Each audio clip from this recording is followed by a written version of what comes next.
Ladies and gentlemen, boys and girls, children of all ages, the SSE is proud to present the most entertaining droid in the world.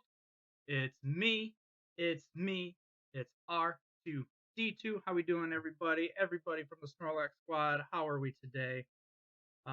So I'm back for now. A little bit of a hiatus from streaming and definitely from YouTube content. Actually, this will be the first video I upload since the Gamers Paradise days and Welcome Home. So thank you for everybody who hung out between now and then. So what I'm hoping to do is I've joined a Pokemon VGC Draft League that has you record your matches on cartridge. This will be my first cartridge draft league, and I thought, why not make some YouTube content off of it? Now, it's been a while since I've interacted with any of you guys. So, question of the day rather, is if you played Pokemon VGC, what is that one combo that you find on almost every team you've ever built? For me, at least up and through Series 9, has always been a self-proccing weakness policy, which you'll see a little bit of a taste of that. So, Draft League, for those of you that may not know how those work, is you get a group of people together, form your league. And every Pokemon is divided up into one or two ways, either by tiers, which is how this league's done, or by points, which is how other leagues are. So in this league, in the Great Lakes Draft League, you see here on the side over there, right? Yep. We've got a tier one, we got one tier one tier two tier threes, two tier fours, a tier five, and then four free slots, meaning you get points to fill up those slots. And the better the Pokemon, more likely, more expensive it is. So without further ado, let's go on ahead and take a look at my team that I drafted for the Great Lakes Draft. So the first pick of the Seattle Superlax was my boy Colossal. He is my tier one, and the cool thing about Colossal is, yes, he only has a base speed of 30, but he could run either physical or special attacks. He's actually relatively bulky, especially in a Dynamax format. Um, his ability, Steam Engine is probably one that I will use the most often, which if he is hit by fire, people forget about, or a water type attack, he'll get to +6 speed. And it is possible to EV him accordingly, that after a Steam Engine proc, he outspeeds Excadrill in Sand. I'm pretty happy that this guy fell to me. I did have the 11th pick. So what that meant in rounds 1, I picked 11, but in round 2, I picked 14. And so with Colossal, there's a lot of different modes and things you can do with him. He can do a lot of things, but unfortunately, Colossal can't do them all at once, which is why I think the fact that he was the 11th Pokemon off the board was a huge deal for me, and I'm actually really happy that I've had great success with him personally over the tenure of the Snorlax weeklies. I had him in a couple Players Cup teams that I was like, dude, I felt good. I know how to use it. And that's what I was really trying to draft, were Pokemon that I at least knew how to play. So with my second pick, and my tier 2 is my girl Primarina. Primarina, as you can see, is very special defensively bulky, has a good HP stat, and that special attack at 126 will help complement Velocity. And the more important thing is, Primarina learns Aqua Jet. And what Aqua Jet does is a priority move that doesn't hit for that much, especially with a Primarina who only has a 70 attack. So priority Aqua Jet into Colossal. Colossal's now the fastest thing out there. But also Primarina can deal damage of her own. I mean, a 126 attack and then a 116 defense in the special realm. You throw an assault vest on this thing, and it's almost impossible to Oko. I think I built one at one point that would survive a Vigavolt, Max Lightning, in electric terrain. I think Life Orb was just too much for me to figure out with an assault. And this wasn't Dynamax Primarina. So I'm again another good mon that I could focus around, and I'm really excited to see what I can come up with. So as my tier 3 pick, I went with Sneezel. Sneasel gets inner focus, which means it cannot be flinched. So if somebody tries to fake Sneasel out, it's done. You can't do anything about it. Other thing is Sneasel learns the move Surf.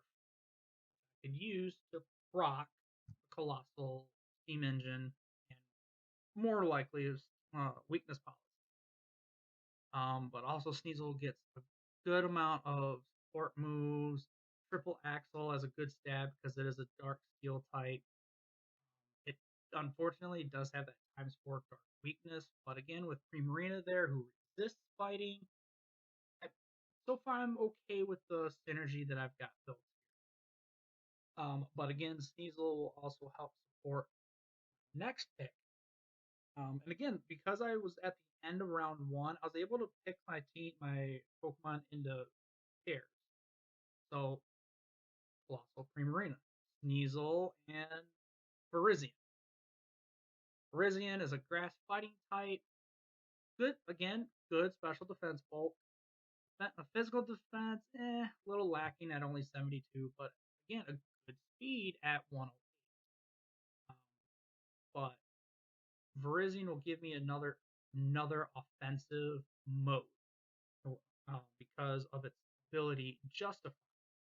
How Justified works is after every time it gets hit with a dark type attack, its attack goes up one stage.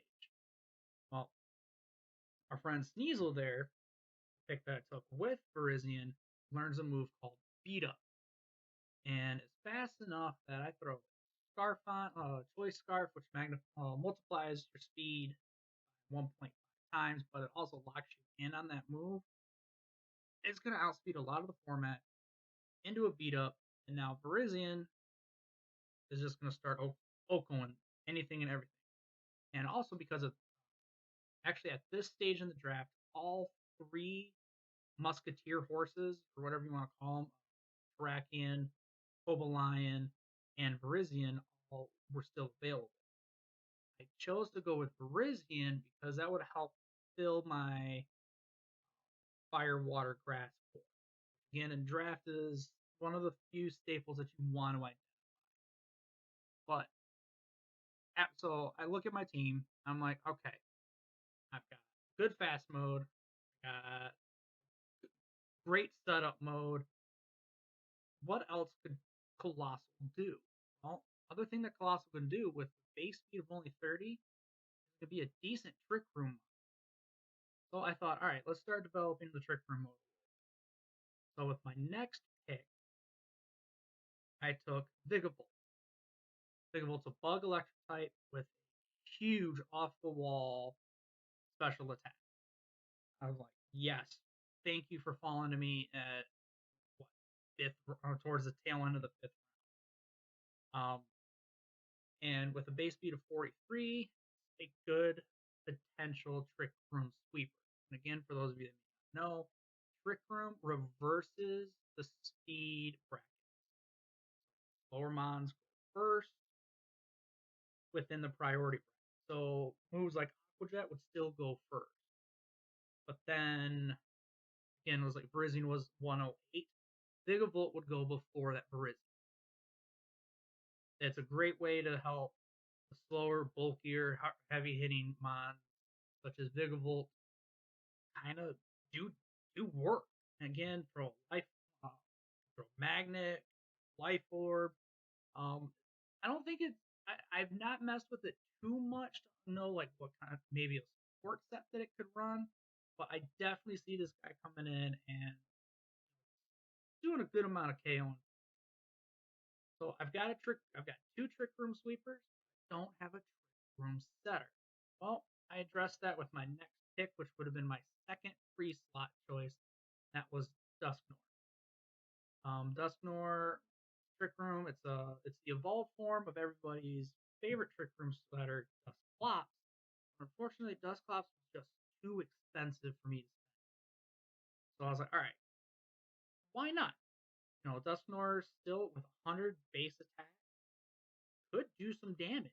And again, at 135 defense and special defense, that's not a horrible that's a decent amount of bulk. So primarily I'm looking at him more than likely to just be Trick Room, but he also does get Bulldoze, which I could use to trigger weakness policy on Colossal in Trick Room. I would just have to make sure that the Colossal outspeed Dusknoir a little bit. So then, therefore, Dusknoir would do Bulldoze before Colossal. So at this point, I got very solidified, very solid Trick Room mode. I got a good fast mode. I got a good setup mode. So I was just kind of looking at like, well, what could I do to help support these mode choices? And that's why I went to the next pick as my tier 4 Furloin, the basic form of Lifer. Furloin gets great ability called Prankster. And what that will do is it'll set up any status move, basically any move that does not cause damage, turns into priority. So move like Fake Tears, which lowers the target special defense by 2. Pair that with Diggable in Trick Room, sweeping all the way. It does get Fake Out, which again is a critical move that everybody has to have at least one, if not 2, to Fake Out, which also Sneezel learns. So I've got my second Fake Out monster. So I've used Liepard with success, usually with Trick Room modes to help me set Trick Room up with a move called Copycat, which what that'll do is it'll Furloin in this case would use the last move used. So we'll have to wait and see exactly how I can get Furloin to work. But again, I just drafted on that again, fake Prankster, Fake Tears. I've got 3 decently physical Pokemon. I've got 3 relatively good special attackers. So I decided to go for broke on my next pick, and I went with Rotom Wash as my 3rd free money slot Pokemon. Speed tiers were getting a little murky here, so I wanted something in that middle 80 to 90 range. And I've seen Rotom Wash be used a lot of success. I'm excited to see what I can get him to do here with the Seattle Superlight. Nasty Plot, Hydro Pump, Thunderbolt, can set screens, can do Will-O-Wisp. There's just a lot of different options for him here, and this actually gives me another legitimate offensive threat. One that I could Dynamax, one that I don't have to. I don't have to Dynamax Rotom Wash for it to be effective for this team. And I think that's actually why I was really gravitated towards it. So then that leads us to our next pick, which here, little unorthodox. I went and filled up a tier 5 slot, despite having a tier 4 slot. But I went and got Fletching. This is the basic form of the Talonflame line and has an ability called Gale Wings, which, again, for those that you may not know, Gale Wings gives priority moves to all flying. So priority Brave, priority Peck, more importantly, priority Tailwind. Tailwind for 5 turns doubles your side of the field speed. So if I got Rotom Wash to 150 base, 150 stat, now it's at 300, which is outspeeding just about a good amount of stuff. And again, Primarina, Parisian. I they could also I have other mons that could benefit from tailwind mode. And again, I thought, well, why not? I don't have nothing else is really coming to mind. So I got a tailwind mode. And then with my other free slot, I only had 10 points left, which is enough for another tier 5 mon. I went with Dual Blade. Dual Blade is the stage 1 or the middle evolution of the Aegislash. And again, with 110 attack, 150 physical defense, and a speed of 35. That's important, at least for me, because this gives me a Trick Room option that doesn't need Dynamax. If I Dynamax Dual Blade, I'm kind of hurt. So again, Shadow Sneak, or maybe I could do a Dusknoir 1 week. Who knows? We'll have to wait and see. Shadow Sneak, Shadow Ball.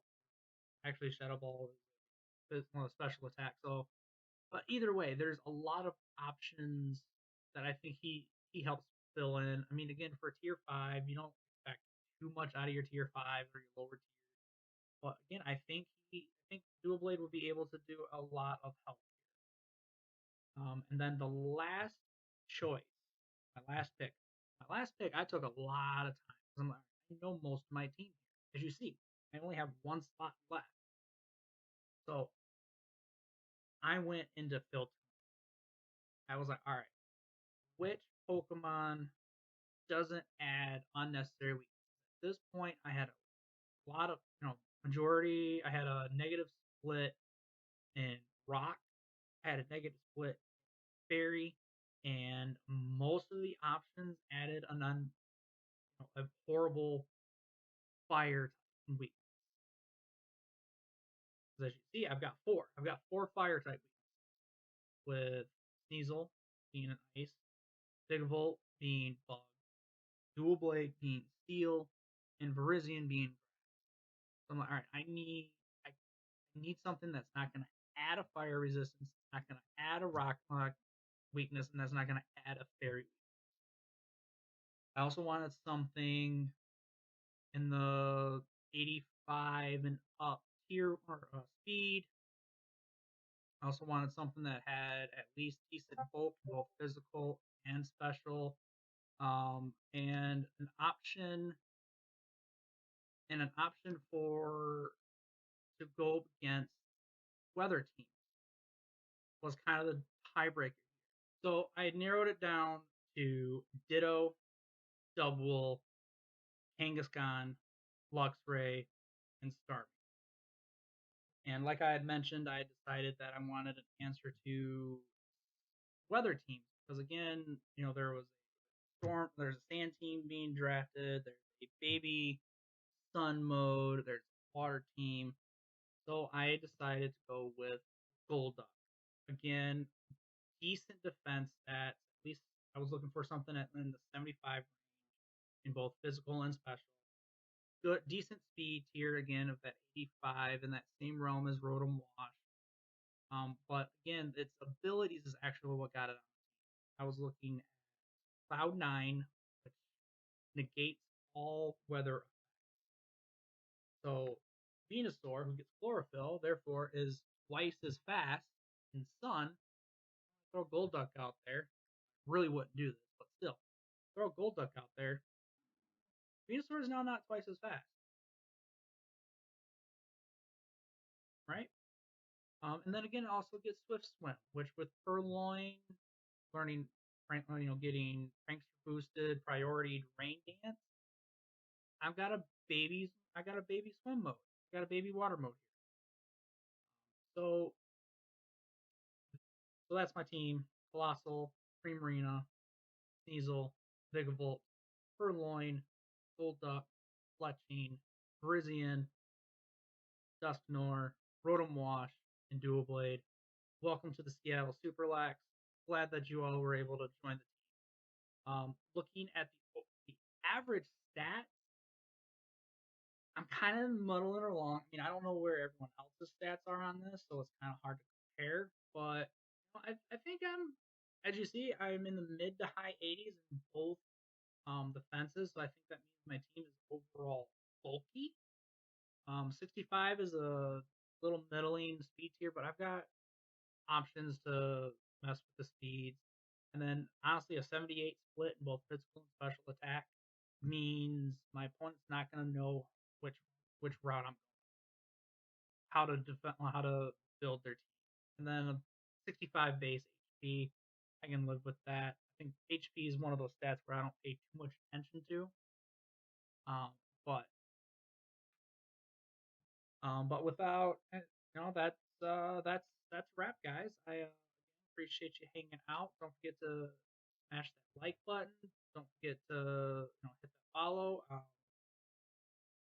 Because again, looking at every week, we pumping out. I'm gonna record, edit, and have fun with this Great Lakes Draft League. I'm expecting to have a really good time, and I hope you guys will enjoy the journey with me. But until next time, guys, bye bye.